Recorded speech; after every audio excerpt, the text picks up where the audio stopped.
Hey y'all, what's up? It's your girl, Gipson-Willis, your favorite dream pusher, licensed therapist, dream pusher, coach, all of those things. But anyway, I told you guys I was coming on live today. Well, I was supposed to come on live yesterday, but then some things was happening with my lower part of my body, and I was just like, I can't even talk to the people because I got some pains in places that I don't care to explain. But anyway, I want to come on real quick. And sometimes I say real quick, and then real quick turns into a lot longer than I anticipated. But I do want to talk to you guys about these random thoughts, right? I've had a couple of random thoughts. And one of the random thoughts that I had, well, two of the random thoughts that I just had, I just posted, and they appear to be resonating with people. So I want to talk about those a little bit. But I also want to talk about the revelation that I had yesterday, right? It's not really a revelation. I'm more of a metaphorical type of girl. And so when things happen, I tend to get the parallel message for it. If you're coming in, say, hey, tell me who you are, where you're coming from, and feel free to ask any questions you might have. So anyway, this is what I was going to talk about yesterday. I'm going to talk about a couple other things today too, but this is what I want to talk about yesterday. So yesterday, I was helping a friend. We were leaving to go someplace, and their car was in a really tight spot, right? There was a car really close in front and a car really close in back. We had some place to be. So we go to get in the car, and I stand outside to navigate, right? To help go back a little bit further. You're getting really close, stop. Come on closer. Like I'm moving from side to side. I'm moving from the front of the vehicle to the back of the vehicle, and I'm giving direction. Come back, stop, come over, stop, put the wheel all the way this way and pull out. Okay, you got space, you can clear it. And at one point, the person who was driving, right? The person who was driving seemed to hesitate. They hesitated, and I said, no, you have space. You have room. It's close. It's really close, but you can make it. You can make it. And it wasn't until they trusted, right, what it was that I was saying fully, because you have to have a level of trust when someone else is directing your moves. And it can result in you wrecking your vehicle, right, or wrecking your life or wrecking whatever. And so the revelation, right, this is a metaphor for life, is that sometimes we get in these situations. Hey, Tamia, girl, hey. Sometimes we get in these situations where we are in tight spots.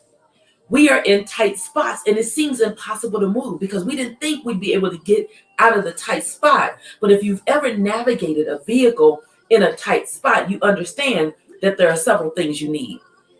One, you need the skill, right? You need the skill. Two, because you have to know how to drive, right? You have to know how to drive. I can't put my kid who can't drive behind the wheel and expect her to navigate a spot. Two, you have to have someone else on the outside who can help you see the things that you can't see. It's the objectivity for me, right? Sometimes we are so close to the situation that it's hard to see a way out. It's hard to see the solutions. It's hard to see what it is we're supposed to be doing. Am I right? Am I right? So there are times that we have to allow someone else into that space with us to help us get out of that tight spot. Does that make sense? The other thing you have to do is you have to trust the person who is helping you navigate. As I mentioned, as I'm going, come on. At one point, they hesitated. They stopped. And I had to say, no. You can do it. You got this. Just keep going. You got this. Just keep going.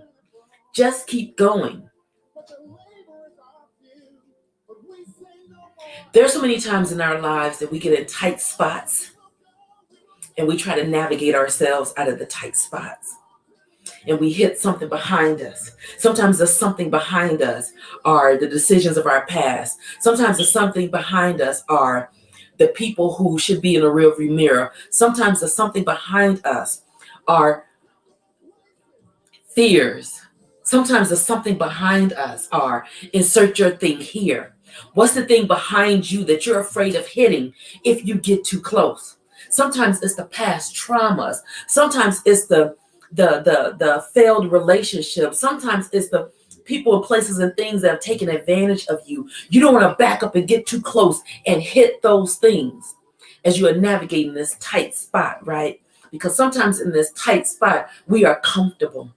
Sometimes in this tight spot, we are so comfortable that maybe, just maybe, it doesn't even seem worth the effort to try and move. Am I talking to somebody on today? Am I talking to somebody on today? And so one of the things I know about that, right, is that you can get really close to something without touching it. You can get really close to something without touching it, but you don't have to have. Let me correct that. It helps when you have someone who's outside of you, who can see that thing and can see you. Who can see that thing and can see you. Yes, Tamia, those tight spots need a different perspective. Those tight spots need a different perspective. And so today I did a couple. I don't know who needs to hear this, right? And one of them was this one. Your feelings lie to you big time. Your feelings lie to you big time. As a coach, right? As a life coach, I'm a therapeutic coach. As a therapist, I'm oftentimes working with people to change their minds about themselves. Because I'll tell them, you know what? Your feelings are a great indicator of your emotional triggers, but they're not the best at truth telling. They're not the best at assessing the full situation and giving you the insight that you need, right? Your feelings, right? They say that the furthest distance is the 18 inches between our heart and our head. Our heart, we can make decisions on an emotional level. If we make decisions based out of emotion only, we are likely to end up in a bad situation, right? Sometimes we wear our hearts on our sleeves. We make decisions that come back to bite us in the butt and different things, right? Because we are operating off of heart. And it's great to have a big heart. I'm gonna tell you, I have a big heart. I have a big heart. I love my big heart. I love the way that God has designed me because I'm able to interact with, partner with, tolerate people who are different than other people because of my heart. But what I also recognize is there's this mental capacity, right? There's this mental, and we cannot make decisions purely from a head standpoint, because making a decision purely from the head standpoint will sometimes get us into places where we are doing things that are heartless, right? And so the goal is to do head and heart. Head and heart. That's how you get to wise decisions. That's how you get to wise decisions. You have to be able to integrate the two. So, for example, in this situation where we're trying to navigate this car out of this tight spot, the feeling was we can't do it. The feeling was we can't do it. The head was, oh, okay, yeah, it's doable. It's doable. But to go into it and think it's doable and then just go shotgun with reckless abandon, right? You can end up hitting things like bumper cars, right? And bumper cars is only cute if you're 6 years old, because once you get a certain age, it's not fun to get hit by a bumper car. I don't know about you, but once I hit like mid-40s, there was things that were hurt on me when something would hit me accidentally on purpose. But that's neither here nor there. That's neither here nor there. But anyway, head and heart, right? Head and heart. Head and heart. But here's the thing I want to tell you. There's somebody right now, and you have feelings about something, and I want to tell you, your feelings are lying to you. Your feelings, and the biggest liar of them all is fear. Is fear. Fear is the biggest liar of them all. Fear will lie to you and convince you that the way that you're moving, that it's okay to keep that car in that spot because you're afraid of bumping into something, because you're afraid you're not going to be able to do it, because you're afraid of who you'll have to become in order to accomplish that thing. Fear is your biggest liar. Fear is a liar. Danger is real. Those are two different conversations. Fear is a liar. Danger is real. Question, and I can't see your comments, or if anybody's commenting, I can't see your comments, but I will go back through later. What is your fear keeping you from today? What is your fear keeping you from doing that you know you are meant to do? What is it that fear is keeping you from doing that your heart can't keep yearning towards? Your mind can't keep thinking about, your eyes can't stop seeing. What is fear keeping you from? What is fear keeping you attached to that's no longer of benefit to you? What is fear keeping you attached to? Right? And so here's the thing. Here's the thing. When you live a life of fear, it causes you to diminish yourself. When you allow fear to lie to you, it causes you to show up as a version of yourself that you're not created to be.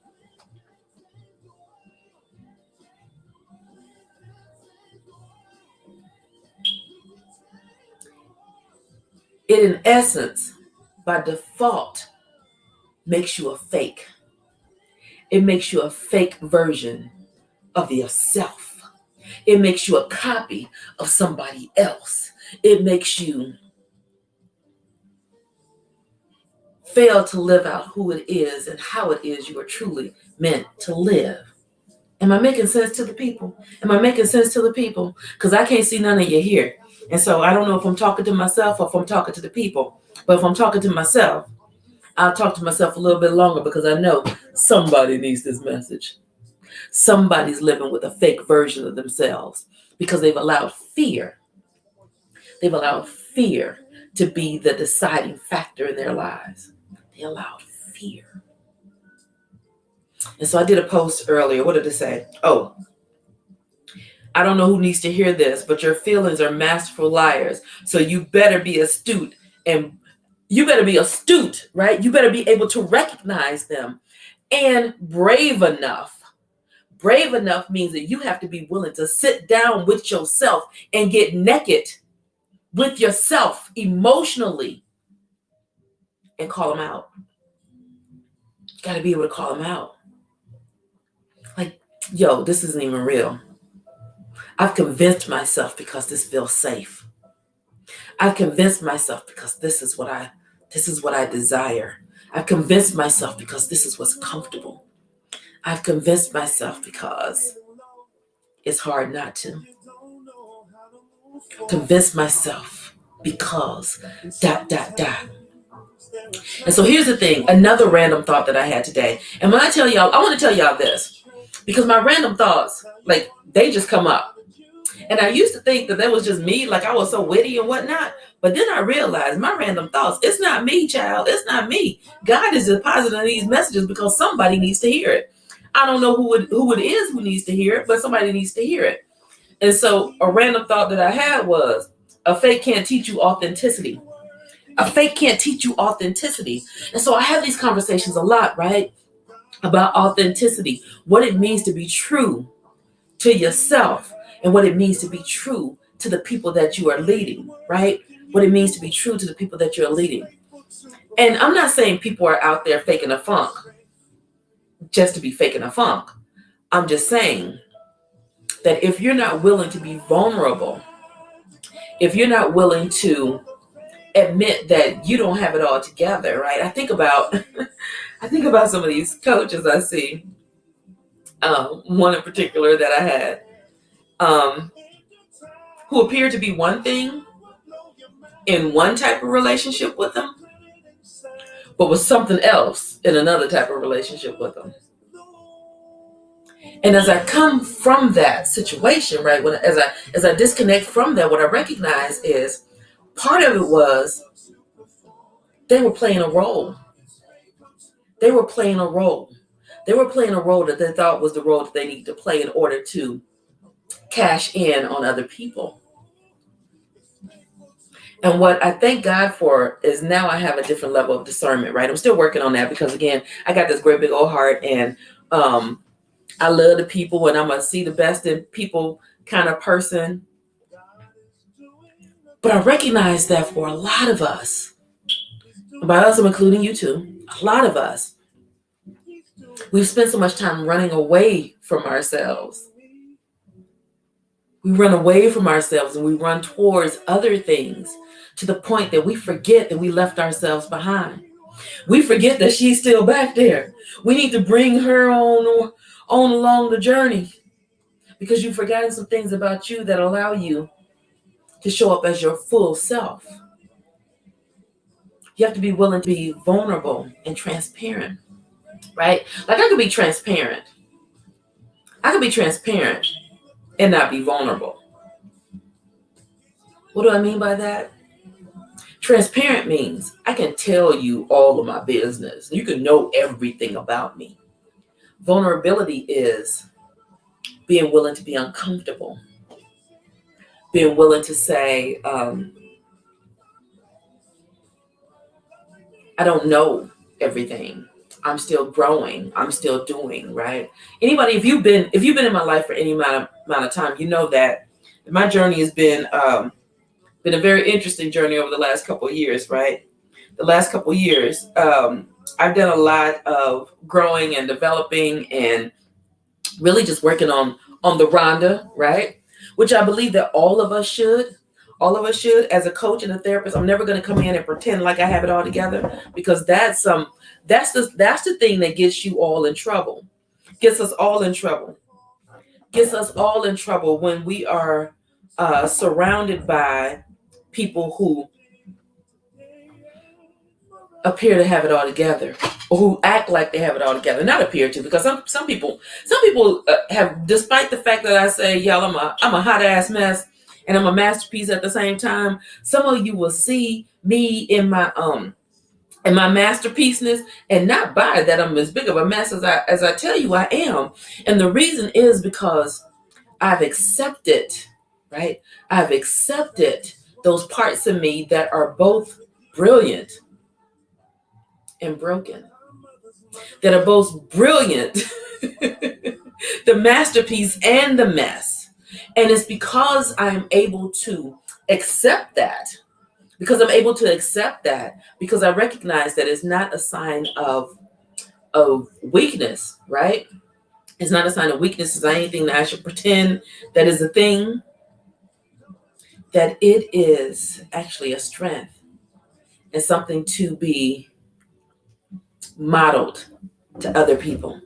Something to be modeled to other people, because what's happened is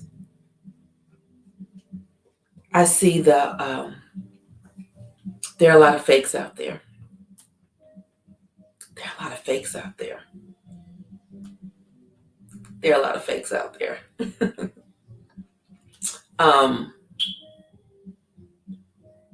And if you are a server of people, if it's in you to serve the people, you owe them realness.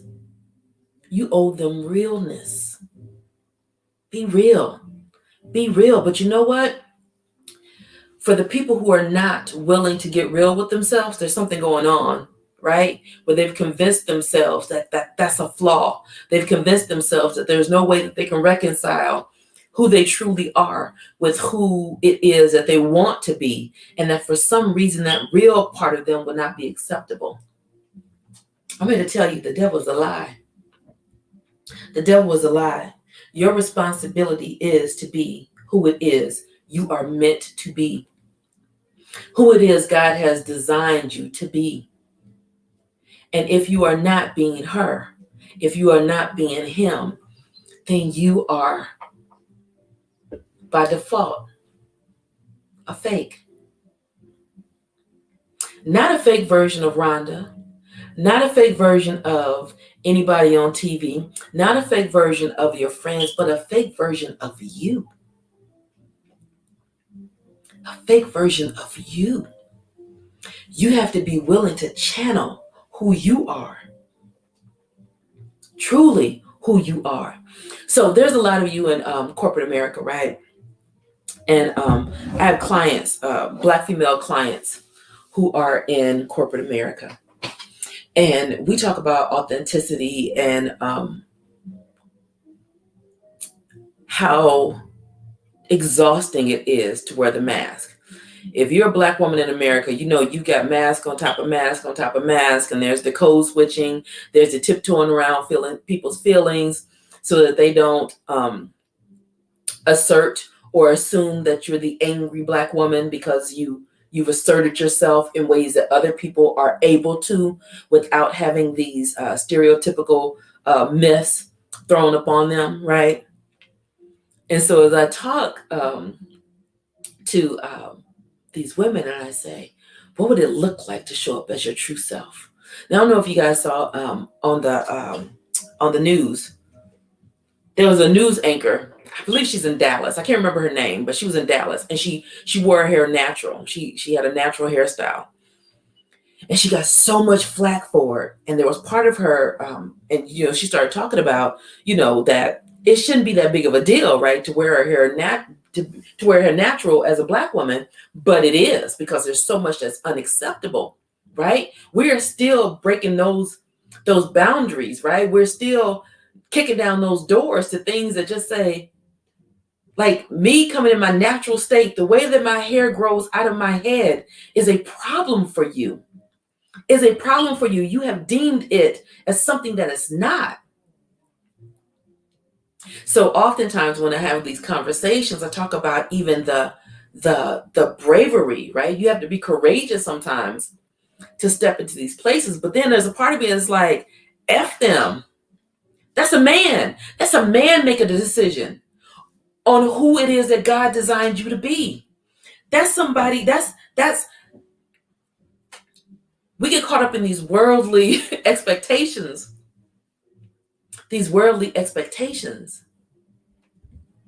And we forget who we are.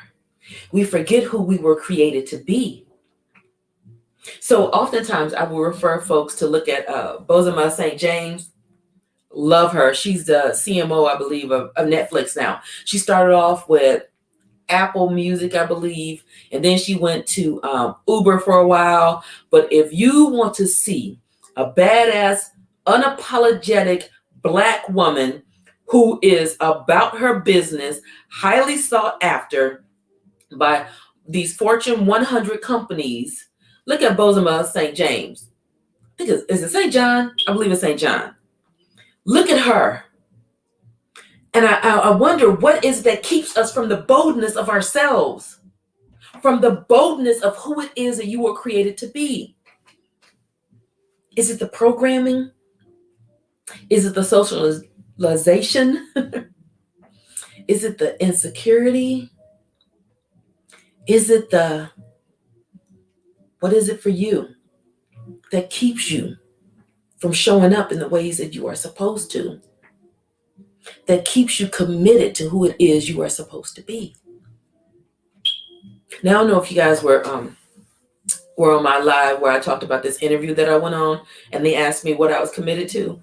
And I said, quite frankly, I'm committed to what's in my best interest.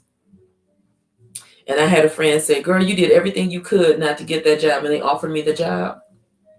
Well, guess who recently had a conversation with them about being brought in to do some training? You know what I understand?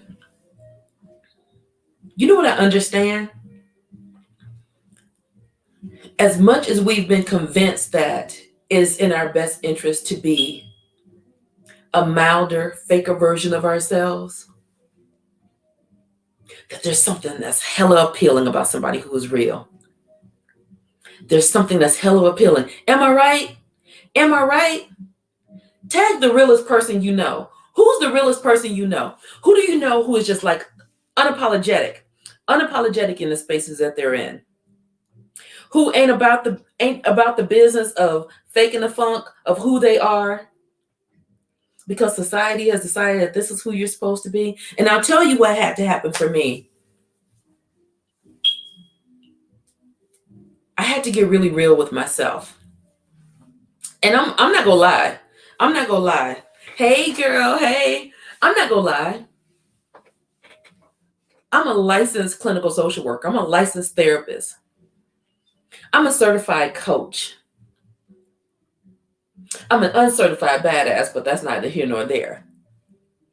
I'm pretty introspective. I ask really great questions.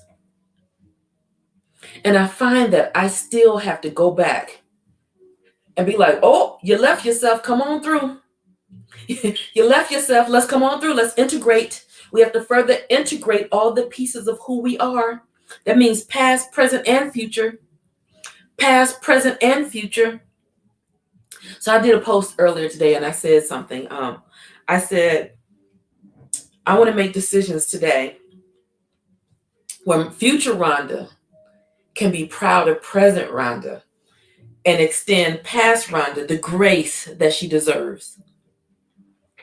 And here's the thing about grace, because I talk to a lot of folks as my coaching clients and also as my therapy clients who have a really difficult time with forgiveness. And they will forgive other people before they will forgive themselves. And so we have these conversations about grace, extending grace to yourself. And they give me all the reasons that they don't deserve grace. All the reasons that they don't deserve grace. And I go, is there a reason other than you're just supposed to? You're just supposed to? We're supposed to forgive ourselves. We're supposed to acknowledge that the decisions that we made of yesterday was the best that we did in that situation, right? That doesn't mean that we didn't know better. That means that it's the best that we did in that given situation. So here's an analogy that I use or a metaphor that I've used with a couple of my coaching clients to really speak about that. So some of y'all were around, and I talk about this sometimes. You remember 5 years ago when your girl got hella fine, like real quick, and I was like eating super clean, no sugar, very few carbs, and I was just like I had muscles, and it was all good, right? And so I had a specific meal plan. I knew exactly what it was I was supposed to be eating, when I was supposed to be eating, how I was supposed to be eating. I made the mistake of leaving my house unprepared because there was a meeting and I woke up late for it and I ran out the house. Well, here's the thing you have to understand about when you are eating that much, your metabolism is on fire. Like you stay hungry. I never could understand why skinny people are always hungry. And then I realized, oh, that's your metabolism. So when you're hungry like that, that means you got a good metabolism. So you get your metabolism up like that. I'm starving everywhere I go. Like I'm really, really hungry. Got caught out in the streets. And at work, it was time to somebody brought in some donuts. Donuts. Or wherever the meeting I was at, somebody had donuts. And I was so hungry. The best I could do was not eat 12 of the donuts. I ate 6. I recognized that was the best I could do in that given moment. And I forgave myself. I gave myself a pardon and said, okay, Rhonda. And because I was able to forgive myself, that allowed me the next day to say, okay, girl, don't get caught slipping again. Right? Because I forgave myself. I gave myself grace. I said, you knew better. You knew better. You did know better. But you know what? We get caught slipping sometimes. They used to say in AA and all of that relapse was a part of recovery, right? But what happens sometimes is we'll go for the donut. And then what happens is we start to beat ourselves up because we had the donut. And because we beat ourselves up, it becomes easier the next day to justify having donuts. Is it just me? So I've learned that part of my continual growth has to include being very intentional about giving myself grace. Here's one of the challenges that a lot of my clients have as we talk about grace. As a lot of my clients, as I talk about grace, they say, well, if I forgive myself or if I give myself grace, then I might do it again. Because I ask, what do you think would happen if you allowed yourself to forgive yourself? What do you think would happen if you allowed yourself to forgive yourself? And the most present answer I get is, I think if I let myself off the hook, they say that let myself off the hook, I'll do it again. What if it's the opposite? What if you keep beating yourself up and kicking yourself while you're down and telling yourself you ain't shit, right? What if that's the thing that causes you to do it again? I see you, Keith. Hey, what if that's the thing that causes you to do it again? And oftentimes, I find that to be the case. It's not the thing that was done, because can we admit that we're not perfect? I can admit it. I can admit it. I will tell you, I am nowhere near perfect. But in the admitting that we're not perfect, can we also allow ourselves the belief that I don't have to punish myself in order to correct myself? So let's talk about discipline, right? So discipline, you think about raising children, right? We talk about discipline. Discipline is really just, meant to teach someone something, right? To teach you right from wrong, what it is you do. And so oftentimes we look at discipline and we think, as it relates to kids, that discipline has to be physical discipline. That we have to put hands on people so that they will get the message, right? That they will get the message. You got to feel pain to get the message, for the message to connect. Growing up, I recognized that getting a whooping was never the thing that really fazed me. I didn't want to let my mother down. That was the thing that encouraged more of my behavior. But when we opt into the beat it into them mentality, right? We opt into the beat it into them mentality, which some of you have done with yourself. Think about how that further perpetuates abusing yourself, as opposed to the opposite side, right? Like, I have 4 children. My oldest is 27. My youngest is 17, should be 18 in a month or so. I've never spanked one of my kids. Now, I might have done one of those, but there's never been any physical. I opted to talk to them. Let's talk it through. Let's talk it through.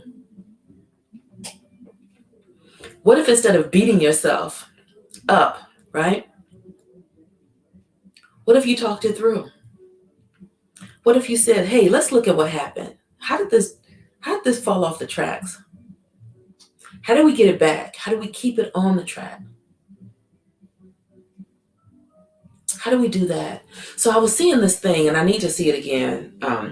I wasn't planning on talking about it, but I remember there was this meme going around about this village in Africa, that when people do something wrong, right? When people do something wrong, they don't call them out. They call them into a circle, and they tell them all the good things about themselves. They tell them all of their redeeming qualities, right? They tell them. And in our rehabilitation, punitive type of society, our goal is to punish you into transformation. It doesn't work that way. It doesn't work that way for it doesn't work that way for the criminal justice center system. System's the word I'm looking for. And it for darn sure does not work for us to punish ourselves into transformation. For transformation, you have to be willing to speak life into yourself. If you're not willing to forgive that part of yourself that made a decision that you did not jive with, you will forever be punishing yourself. You will forever be the one that's kicking you when you're down. And yes, Ubuntu, I am me because of us. I am me. I am me because of you. I am me because of you. And so if you're not doing well, I'm not doing well. If I'm not doing well, you're not doing well. So how do we build each other up? How do we build each other up? So I want to, if I build you up, right? Think about it from a society perspective. From a society perspective, one of the things you find, we live in a pretty litigious society, right? Pretty litigious. where when something happens, we tend to look for somebody to blame. We tend to look for somebody to blame. Sometimes that's ourselves. Sometimes that's somebody else. Instead of assessing responsibility, right? Instead of saying, you know what? The thing happened and it was likely, maybe it was an accident, maybe it wasn't. But when I hold somebody else responsible, or when I blame someone, blame is the identical twin of blame is shame, right? Or the fraternal twin of blame is shame. If I blame you for something, that is me shaming you. If I allow myself to shame you, that means that I have shame in me. Ooh. Yeah. Yeah. Yeah. Yeah. Ubuntu. If I shame you, that means I have shame in me. So how do we stop beating on ourselves so we stop beating on each other? How instead of calling each other and ourselves out, we call ourselves in? You're not going to transform me. We're not going to transform this world as a bully. We saw that the last 4 years. We saw that the last 4 years. Transformation requires that we're able to take an honest assessment without casting blame, without assigning shame, that we're real with ourselves and each other, that we're allowed to be vulnerable with each other, that we're allowed to, no, that we give ourselves permission to hold space for other people.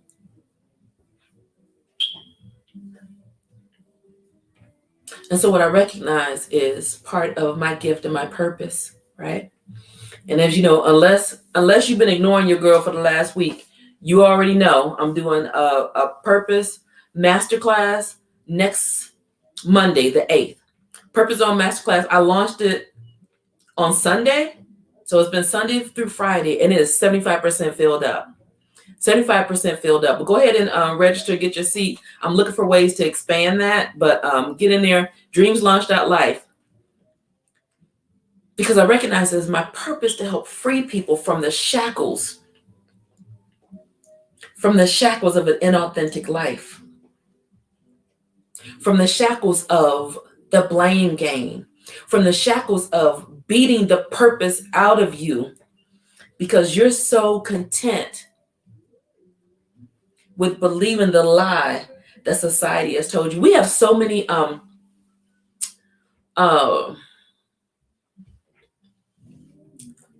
culturalized standards that are not healthy for us. Hey, Deborah. So many things that are social constructs, right? So I was having this conversation with someone the other day, and I was talking about, my attention deficit like ways, right? Again, there are some ways that I'm like very much like a genius. There's some ways that it just doesn't jive for anything. And I was saying, there are some things about me that my lack of attention to the details, right? Where it doesn't, because I can get bogged down in details real quick. That's why I have a strategy coach. I can get bogged down in details real quick.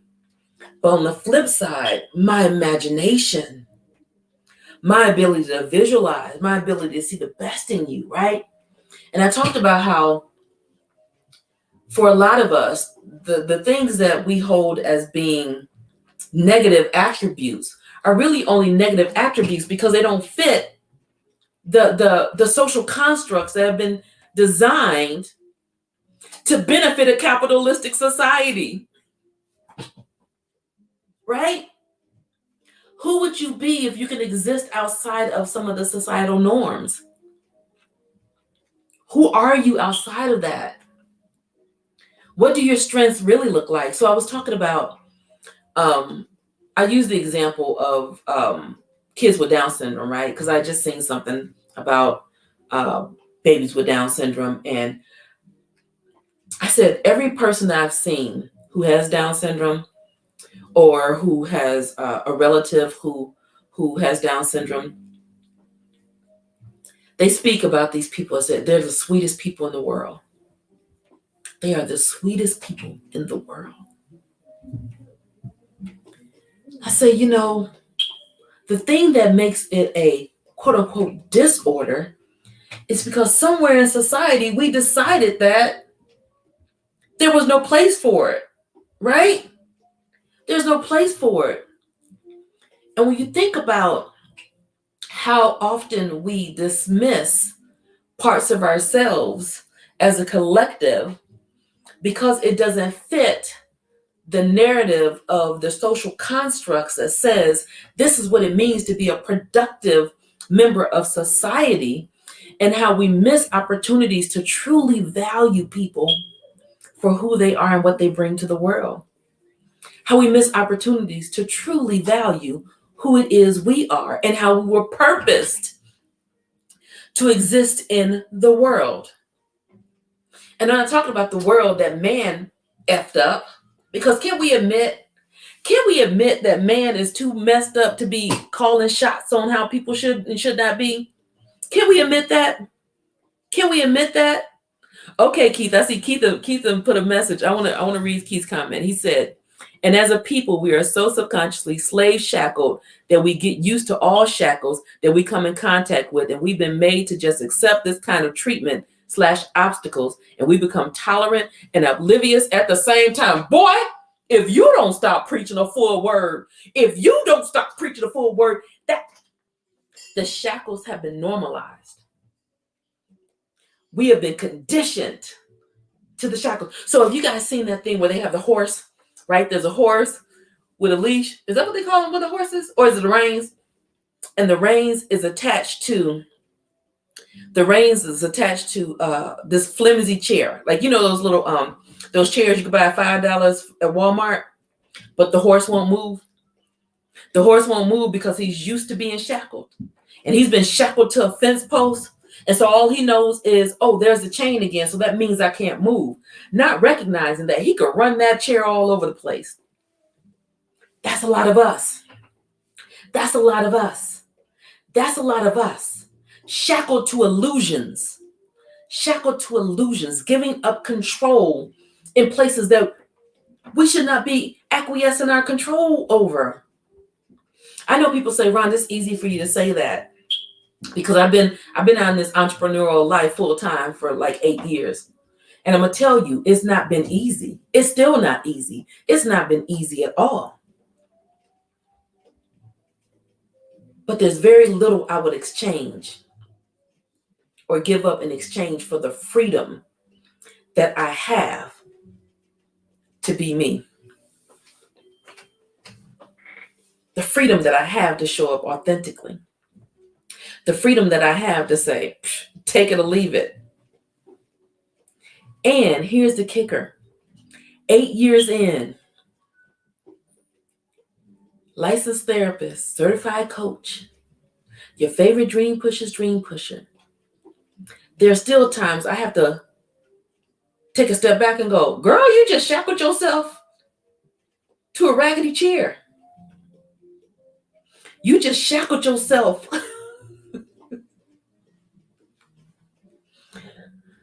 Who is calling you out as they call you in on your turning over your authority, giving up your position, not doing what it was and is that you were purposed to do? We've got big jobs, y'all. We got big jobs, and they have nothing to do with what somebody hired you to do. I want you to know that. You have a purpose outside of that. I talk a lot. Once I had a whole masterclass that was called Stop Pimping Your Purpose. Stop pimping your purpose. And that, what Keith was talking about, that's what pimping your purpose looks like. That's the underlying pinnings of pimping your purpose. Allowing someone to diminish what it is that you were called to do on this earth because you've been shackled to a chair. Who is it you called to be? call her or him higher. Be willing to fight yourself for them. And I don't mean fight yourself with dirty words. I mean fight yourself like, oh, I don't really want to do that thing. Come on, girl, we got to do it. I saw a post on this day 2 years ago, where in it I had a conversation with my coach, and she said, this is your stretching season. And I said, but I've stretched enough. But I've stretched enough. And here's the thing, I'm still stretching. I'm still in that season where there are parts of my life that scares the hell out of me. But you know what? I fight me for me. I fight me for me. And I fight other people for them. Does that make sense? Who's fighting you for you? And who's letting you off the hook? Who's letting you off the hook? I challenge you to rise. I challenge you to go higher. I challenge you to get out of your comfort zone. I challenge you to look at that tight spot you're in and say, I can get out of this. I challenge you to say, you know what? I may not feel like it today. I challenge you to say, maybe there's somebody I need on the other side of this to help me see the things I can't see. I challenge you to find them. I challenge you to give the work, and I challenge you to not give up on yourself. I challenge you. I double dog dare you. So yeah, that's it. And I'm gonna type my link. Dreams launched. Don't y'all like that? Dreams launched that life. I think that's the best. That's the best web thingamajiggy ever. Oh, I think it went on. I think I just posted, but I think it went on YouTube. So dreamslaunch.life. If you have not reserved your seat in my 3-day masterclass, just know I'm going hard. You don't want to miss it. You don't want to miss it. If you can't be there all 3 nights, don't worry about it, because I will have. I'm setting up a group, so there'll be a group where you'll be able to go in and access the information. I'll have a predetermined amount of time that I'll leave it open. So you have time to catch up over the weekend. But don't miss this opportunity. Like, there will be homework assignments. There will be opportunities for you to do some deep dives. There will be some opportunities to go back and forth. The 3rd day, I decided this with the live audience as I was talking to them. Now, on the 3rd day, I'm going to do some live coaching. And so if that's something that you're interested in and you're there, you have the opportunity to come on screen with me. But yeah, so I'm excited about what God is doing in my life during this season. I'm excited about the ways that he's allowing me to show up for a lot of you. I'm excited to see where this goes.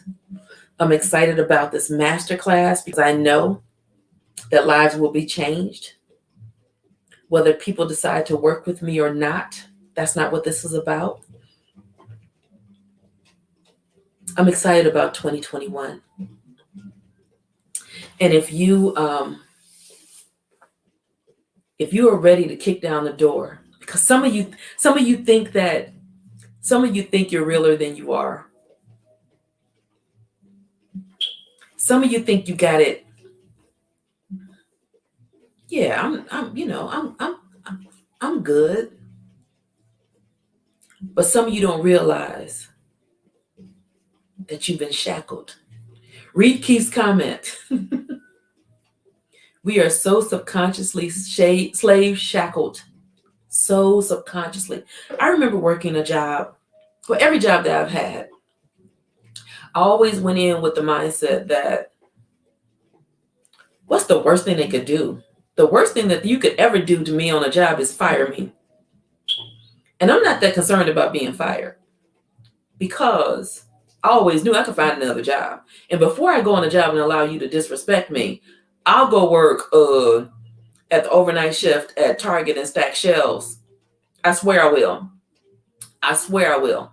But I always recognized that I was more marketable than that. That I could get a job doing something else if I wanted to. Hell, I can create a job. I've created 3 or 4 different entrepreneur ventures. I could definitely do that. What would your life look like if you operated in that level of boldness about yourself without feeling like you were trying to be conceited? Like, oh, you got to be humble. I'm telling you, I could be real humble because I tell you everything that I am. It is only because God made me. And I took the gift, right? I talk about this a lot. The gift. I took ownership and possession of the gift, and then I stewarded the gift. I stewarded the gift.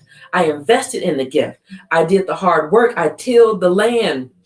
I stewarded the gift. And so that's how I could be confident in my gift because my father gave it to me. He don't give out junk gifts. And so I know that I can navigate whatever space if it's a space that I'm supposed to be in. If you're hitting roadblock after roadblock after roadblock after roadblock, maybe you're not supposed to be there.